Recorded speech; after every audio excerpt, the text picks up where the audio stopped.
Today I'm going to be answering your top 5 asked questions about Star Stable Dressage.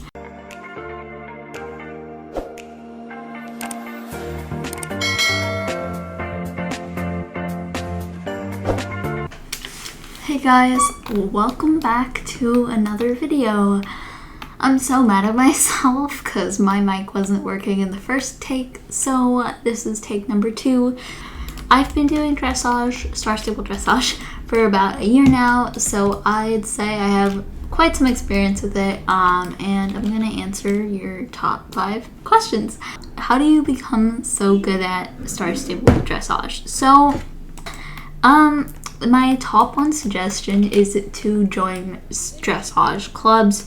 Usually the people have at least a little bit of dressage experience, and you get tons of opportunities to practice dressage through dressage lessons, dressage practices, comp team tryouts. Like, in a dressage club, you can just get like so many opportunities to try dressage and learn dressage.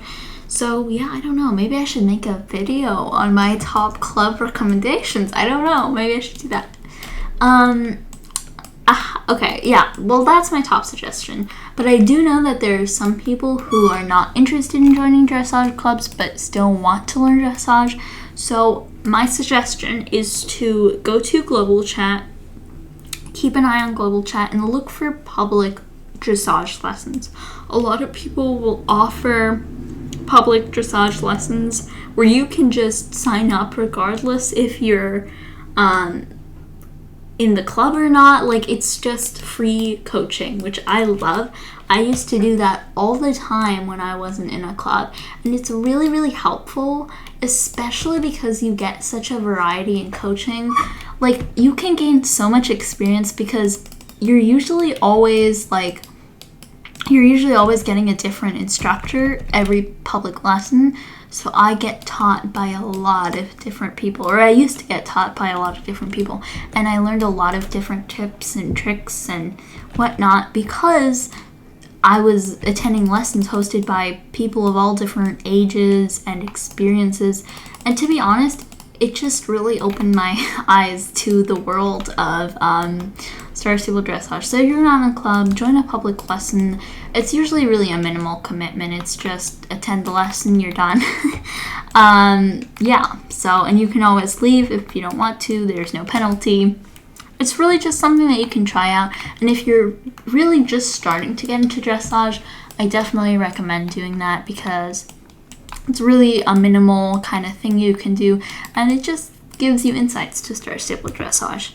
And then my last suggestion, if you're really looking for a super non-commitment type learning dressage thing, I recommend looking at YouTube dressage videos. When I was applying to dressage clubs, I looked at a lot of YouTube SSO dressage videos, and it just really teaches you a lot of new moves that you may have never heard of. So highly recommend that. It's really easy. Some of the moves are partner moves, so you might need a partner to practice them later with. But it's really easy. Like, if you just stand in the 𝐀𝐬𝐤𝐞𝐪 arena while watching a dressage video, you can practice on your own. And it's just really an easy way to learn dressage moves. I learned a lot of dressage moves through that way. And what I love about watching Star Stable Dressage videos is that if you ever don't understand something, you can just replay that part of the video. It's not like you need to ask, can you repeat that, you know? Oh, I don't know why I'm driving the sheep into the trailer. Okay, maybe that's, okay. Next, how do I get accepted into a club? It depends on what kind of club you're looking for. Like, if you're looking for a very non-commitment type club, I think those are usually easier to get into because they are like in-game interviews or really minimal question interviews. If you're getting into a more serious club, then that's another way that you can go about things. So let me start off with the non-commitment type clubs. Clubs that I consider a really non-commitment are like the hangout, dressage practice twice a week, or clubs that maybe only use the in-game chat. If you want to get accepted into one of those clubs, I recommend just having the best personality you can possibly have.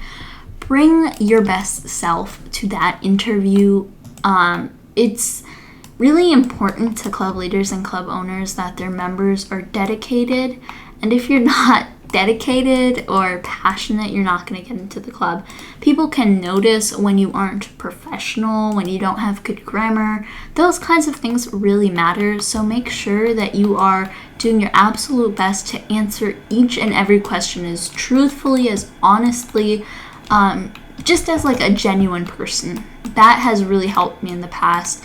And it's okay to have very long responses. It's okay to take an hour to do an interview. That's how long it took me in the past, and to be honest, I wouldn't regret it because some of those clubs were really amazing.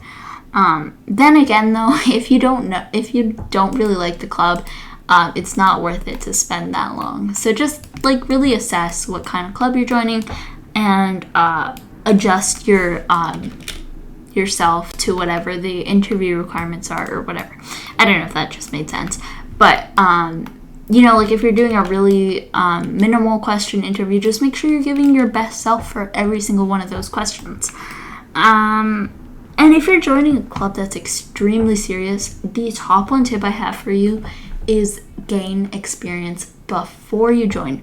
Clubs that have a lot of members, that get a lot of applications, are looking for, number one, genuine, kind, honest people, like I said before, and they're also looking for experience.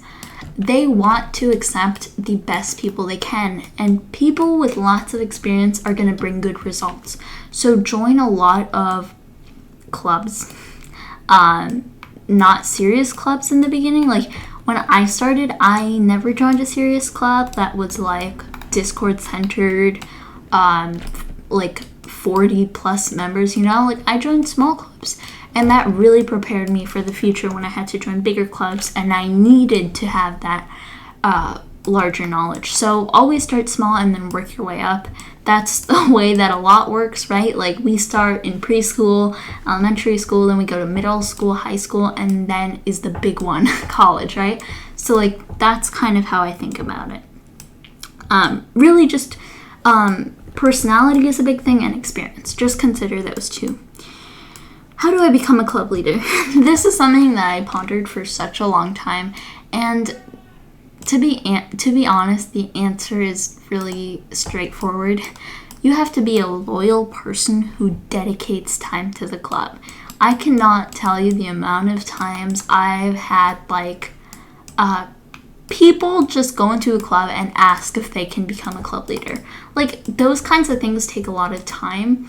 And your efforts will not go unnoticed if you are dedicated and loyal, attend the practices, are kind to other people.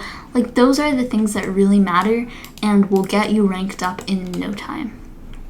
So I think the top thing, like out of all those, is the amount of time you've been in the club. Usually the veterans, the ones who've been there the longest, will be ranked up to club leader eventually. So just remember, have patience, take your time. It's really all about that. How can I save up for the club outfit and horse? Oh my god, this is something I've struggled with for so long. Number one tip, don't be a club hopper. I think club hoppers have it the worst because they are constantly moving, leaving, joining clubs. And that really takes it all out on your star coins, because if you're always spending your money and not really spending it on a club that you really enjoy, then you're going to leave the club and then you'll have wasted your money on something that you're not going to use. So if you're joining a club, take at least 2 to 3 weeks just to see how the club is. And if you really like it, then you can spend your money on the outfit and horse. I've joined a lot of clubs that I don't like, and then I just have wasted my star coins. So spend your money very wisely. Top one tip. Secondly, if you have been in the club for a while, say I already bought the club outfit and horse and I really like the club I'm in, I will not buy anything. After you buy the club outfit and horse, there's usually not a lot you need to buy for the club. So just be very wise with your money at that point. I usually do not buy anything after I've purchased the club outfit and horse.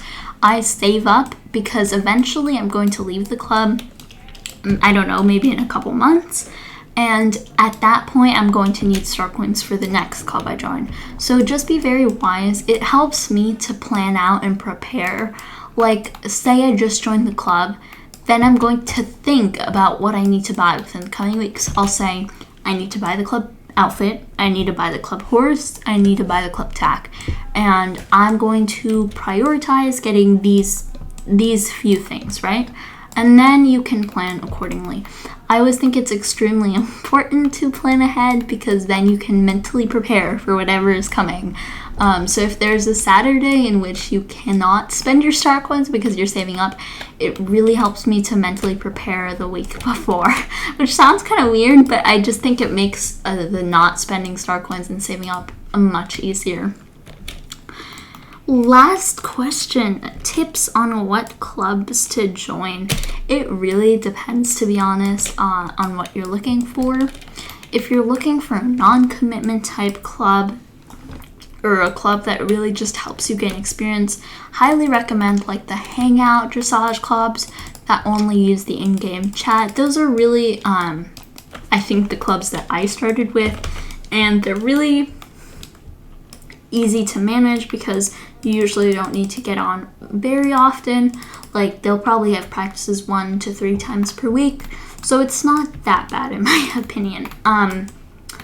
And if you really want to join a serious club, then you should definitely consider joining a Discord club that has a lot of members. If you look on the Star Stable Dressage website, they have their registered clubs that they have, and those have a lot of members. So just keep a lookout for the very serious clubs. Just keep in mind that they are looking for experience, so join a smaller club first, then join a big club.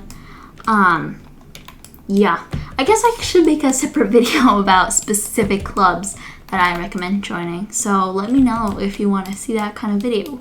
But I hoped this helped some of you. Like, this is the way that I think about things and based off of my own experiences. So if you don't agree, like, that is completely fine. Everyone has their own opinions, and I'm completely okay with that. And I respect whatever your way is of dealing with Star Stable Dressage and dressage clubs.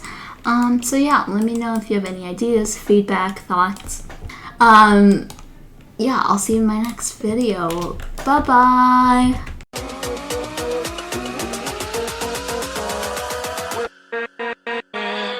With